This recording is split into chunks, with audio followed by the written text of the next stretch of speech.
You. Okay. Here we go. Welcome to the Off Base Podcast. Podcast carefully crafted to remind you to suck a fat one if you think you're the only one. You're not. I'm your host. I'm the Rocky Mountain no-name Jackass, and it's 48 degrees in the city of Aurora at 8:07 a.m. on March the 2nd, 2022. 3222. Oh, I got some shit to get off my chest today, people. But my 7-Eleven guy I just got coffee from, dude looked like CM Punk. Got any wrestling fans out there? Of my two podcast listeners.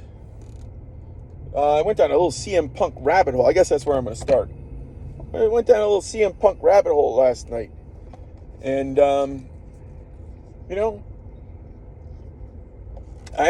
I stopped watching after Vince took WCW out of business. And the Attitude Era reigned supreme. So it's probably around somewhere around 2003, 2004 is when I stopped watching. And I think Punk came in shortly after that. And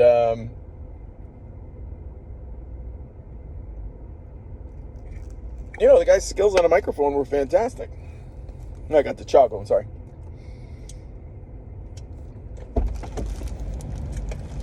And from what I saw, his in-ring skills were awesome too. But then he started taking a little bit of a different route there as he was getting some championship runs. And like I said, I never watched him. The only thing I've seen about him is on YouTube, and I've seen a lot about him on YouTube. I went down a CM Punk rabbit hole maybe 2 years ago, trying to find out about the guy.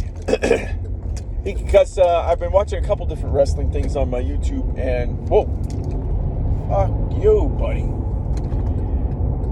And CM Punk 2022 video came up in my feed, and I was like, oh, okay, let me see what's going on here. Apparently he's made his way back to wrestling. So for those of you who don't know,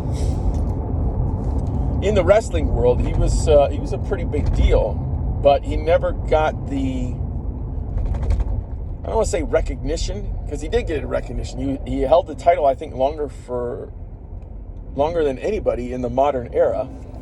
Hulk Hogan had it for 5 years, but he held it longer than anybody in the modern era. I think his reign was like 466 days or something like that he held the belt. And usually in the wrestling world, you put the belt on your headliner, the guy who does the last match of the night, of the showcase, whatever you're doing. Now, is that always the case? No, not really. If you have larger talent out there, ones that have transcended the sport, for example, The Rock, Dwayne Johnson. That guy is the man in entertainment nowadays. He gets the biggest draws for all of his movies. So if you're going to bring him back to the wrestling world, why the fuck would you not put him in the main event? It's like back in the day when Mr. T got involved. Mr. T, he got his claim to fame playing Clubber Lang in Rocky 3. No, he didn't get his fame from being on the A-Team as, what was his name? B.A. Baracus? No, that's not how he got claim to fame. Claim to fame was Rocky, which means a lot of people saw Rocky. So if you're going to bring that guy in, you're not going to put him, in some mid-card event. You're going to put him in the main event. And of course, Hulk Hogan was also in Rocky. So it's like, let's go. Let's put these guys in the main event. So if The Rock is going to return to your promotion and do a match, why are you putting him in the some kind of mid-card event? You're going to put him in the main event. And also John Cena, too, who has also transitioned over to the Hollywood realm. And the bottom line being that John Cena and The Rock were headlining like the biggest wrestling events. And CM Punk had a problem with that. He was like, well, I'm the champ. I should be in the main event. Well, Should you? From my perspective, no. So as I was going down the rabbit hole last night, watching all these videos on him, because apparently now he's about, so here, I'll recap the story again. So he got so mad at one point that he started to blur the lines between the wrestling storylines and real life. And a couple of times while he was on the microphone, the production team actually shut his microphone off because he was spouting out at the mouth a little too much. He also didn't show much respect for the guys who came before him, who paved the way for him to have the career that he had, and left the WWE, I think back in 2012 maybe, or 2013, around that time, I think. And then tried to do what Brock Lesnar did, although Brock did it in reverse. Brock went MMA and then he went WWE, just like Ronda Rousey nowadays. But Punk tried to do the reverse, tried to go MMA, and I think maybe had 2 fights and that was it. Hats off to the guy for giving it a shot, because those are the greatest athletes in the world. A lot of people like to say that the CrossFit athletes are. That's fine, but I mean, who are you competing against?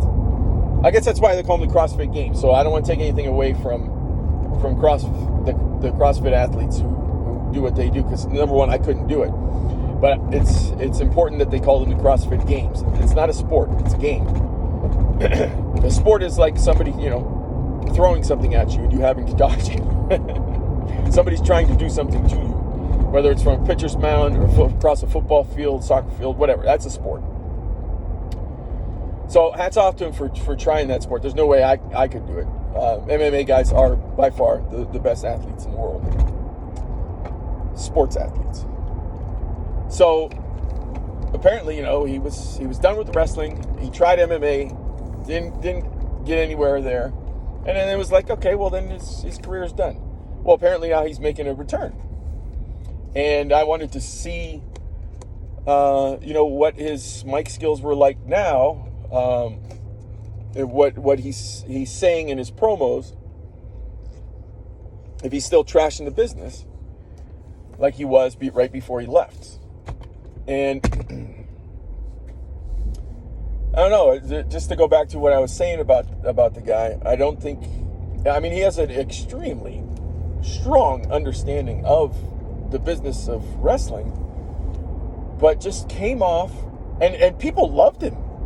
And they still love him today. Like the pop that he got when he returned at the end of last year to AEW was one of the greatest pops I've ever heard in my life.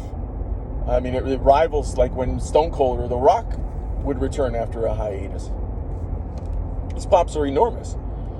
So his pop was huge, but as I was watching all the stuff that he was saying towards the end of his first run, he just sounded like a baby.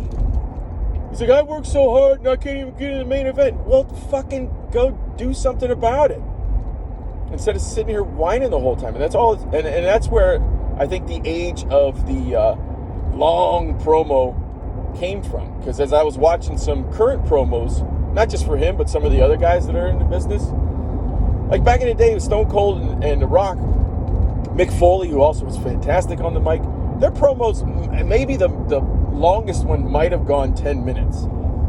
But they would probably average, I don't know, maybe 5-6. Nowadays, it's like 20 minutes of talking. It's like, shut up, man. Get in the ring. So I think he's really the one who started this long promo thing, because he used to go on these diatribes and just whine about, I'm not in the main event. Wah. Whoa. I've been working so hard. I have the belt. I should be in the main event. Well, should you? Based on what I said earlier? No. If you've got guys that are going to draw in potentially audiences that had never followed wrestling before, if you've got, and how many times, how many people have they brought in from the outside to do this? That's where Vince McMahon is a genius. It started with Mr. T back in the day. They brought Mike Tyson in with D-Generation X. They had Donald Trump come in a couple of times. They've had Shaq come in. Dennis Rodman came in. And now you've got The Rock, who is the perfect crossover. And if he's coming back from being in Hollywood, now that, another 100 million or people across the globe have seen his movies, for Vince McMahon to try to put him in the main event, so these 100 million people who've never watched wrestling before watch an entire, like WrestleMania or entire SummerSlam for 3 hours to build up to see The Rock at the end, to be entertained by him at the end. Yes, CM Punk, why are you going to be in the main event? What do you bring to the table to deserve that? Just a whiny fucking cunt. So I guess that's getting me going here. That was a long way to get started here. Holy crap. I'm 11 minutes in. Because I got really pissed off this morning. And by the way, things are going quite well with the family and whatnot. But one thing that was really good about what happened this morning, we were getting in the car, we're driving, and my stepdaughter said something, and I was kind of like messing with her. And I could tell that if I went a little further, she would have gotten mad at me or annoyed. And I realized why I was doing that. It's because of something that happened at work. Somebody put me on a distribution list at work, to which I do not belong, and nor will ever belong. And I'm on this email chain with 200 people. And I emailed the chain back. I said, look, folks, hey, I'm sorry to do this to a wider audience, but whoever put me on this list, please take me off. And then some dude, God bless him, he's not in charge of the distribution list, but he emails me back. He says, you got to submit a ticket. And I emailed him back, and I was like, submit a ticket for what? I said, I didn't put me on the list, but I have to take me off? That's like somebody hitting me in a car accident, and I got to pay for it. Now, it'd be fine if this process was a simple ticket submission process, but he gives me this link, and first of all, it leads me to an FAQ page. Then I email him back and be like, dude, there's no way for me to submit a ticket. It's just an FAQ page. He goes, no, you got to click around and blah, blah, blah. So I start clicking around, and it's like 5 minutes. Now it's 10 minutes. I'm like, fuck this. Whoever put me on this goddamn list, take me off. I don't want all these extra 20 emails to which, they are nothing to me. Anyway, that's what got me going. But what was cool about it is that when I was about to push my stepdaughter a little too far, that's when I recognized, wait a minute, I'm doing this. My psychology is such that I'm now taking it out on her when I really should continue to be taking it out on these people who put me on this distribution list. It's so funny. First world problems, right? Without a doubt. But it's fucking annoying because I got other work to do, and now I got to take an hour, half hour out of my day to try to figure out how to submit a ticket to get off of a fucking distribution list that I didn't put myself on in the fucking first place. Fuck you. I don't know why this is pissing me off so much.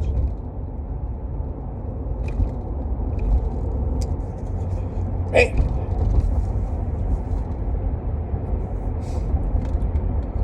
But it was nice to talk about what I've been learning about CM Punk. And what the hell can you take away from the guy? He had the title for 466 straight days. And from what I saw, I've watched a couple matches. His in-ring skills were perfectly fine. He knew how to tell the story with the match. It's just that I couldn't believe how much the crowd took to his whining. And it got me thinking, well, maybe that was the beginning of this was, again, this was back in, what do I want to say, late 2000s, early 2010s. This might have been the beginnings of that whiny type era of, I work hard, but I'm still not at the top. Well, fucking go do something about it, or go work somewhere else. God damn. Quit your bitching. Suck it up, Buttercup. And if you continue bitching like that, just bitching and bitching, maybe it's not the company. Maybe it's you, motherfucker.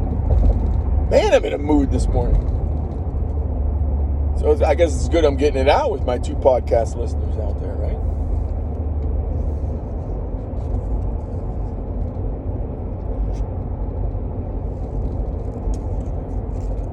So anyway, one of the things that I guess was good about him is that he did get more people to watch because he was blurring the lines between what was scripted and what was real. That's always intriguing. I mean, the last time that my wife and I, we were in Texas. Was it Texas? Yeah, it was in Texas. We went to a Monday Night Raw taping. Oh my God, did we have a blast. And the show was pretty good. Charlotte Flair was there. She did a hell of a job, Ric Flair's daughter. I don't know where the storylines have gone nowadays, because even though we had a lot of fun, the storylines still weren't intriguing enough to get me to watch every week, which I would love to do at some point, but I'm not single anymore. I got a wife and 3 kids. We go to bed at 8:30 Mountain Time. We'd be going to bed 8:30 if it was Eastern Time anyway, because my wife and I both have to get up early. But the show, when we went, and we had floor seats too, which is fucking fantastic, right next to where the wrestlers walked down. And I saw Randy Orton. He was in the main event. Oh my God. That man is fucking enormous. If he had just done a little bit more work on his shoulders to broaden his shoulders, oh, Jesus Christ. He would have been like the animal Dave Bautista. And if you don't know who Dave Bautista is, why don't you just pop in a recording of Guardians of the Galaxy. He played Drax. So anyway, Randy Orton was just it's an impressive physical specimen. Holy fuck, his legs were fucking huge. They looked like elephant legs. And so it was great to see a guy like that. Anyway, here we go. We're making a turn back on the base. Man, I've been getting a lot out of it. A lot out this morning, which is probably good. So by the time I actually sit back down to my desk, I'll be clear-headed enough to get a lot of work done and stay in a positive frame of mind. Although that's an interesting question. If you're pissed off at something, does that put you in a negative frame of mind? Does being pissed off immediately connote negativity? I don't think so. Could just be you trying to work through something that somebody did to you on your way back to positivity. I guess it's a matter of how you're dealing with it. Now, I'm all swearing and whatnot. Is that positive? Yep, maybe. Maybe.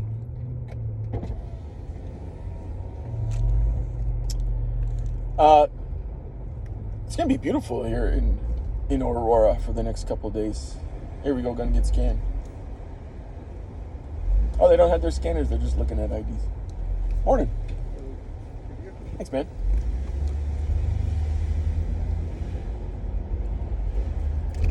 Whoa, this dude just fucking pulled out in front of me. Where you going? Pickup truck? Here we go, back on base. Yeah, we're going to have close to 70-degree weather here for the next couple days, and then it's going to snow on Saturday and Sunday again. We're going to get a 60-degree swing in temperatures from low to high. It'll be about 70 for the next couple days, and then Saturday and Sunday it's going to get down into teens. Better than the swing from last week where we were in the negative 10s. It's an 80-degree swing in temperature. Oh, look at that. Oh. We're getting there. We did a Murph the other day, and I went pretty hard, building up to the full Murph. So this time when we did it, we did 5 rounds of running a quarter mile, then stopping and doing, for me, I did 6 pull-ups, 12 push-ups, 18 squats 2 times, then sprinted another quarter mile, and then 6, 12, 18 2 times, so that by the end, we ended up running a mile and a quarter, and I did 60 pull-ups, 120 push-ups, and 180 squats. The full Murph is to run a mile, do 100, 200, 300, and then run another mile. So we're building up to that because the CrossFit Murph workout is traditionally done on Memorial Day every year because the workout is named after a fallen soldier. Ooh, excuse me. There's Denver in the foreground. Rockies in the back. Rockies look great today. Wow. Very, very nice. So anyway, the next time that we do the Murph, then we're going to kick it up again so that the run will be a total, not of 2 miles, not the full Murph, but it'll be a total of 1.5. And my split will be 7, 14, 21. So 7 pull-ups, 14 push-ups, 21 squats. And then continue to push it up the next week, where the run will be a mile, 1.75 miles, and it'll be 8, 16, 24, and then working up to the last one, which is the full Murph, where you get 2 miles of run and then 10, 20, 30 on the splits. If that made any sense to anybody out there. Anyway, man, ranted today, got it all out. It is Wednesday. It is the middle of the week. I hope everybody has a great one. Thanks for listening. Smell you tomorrow.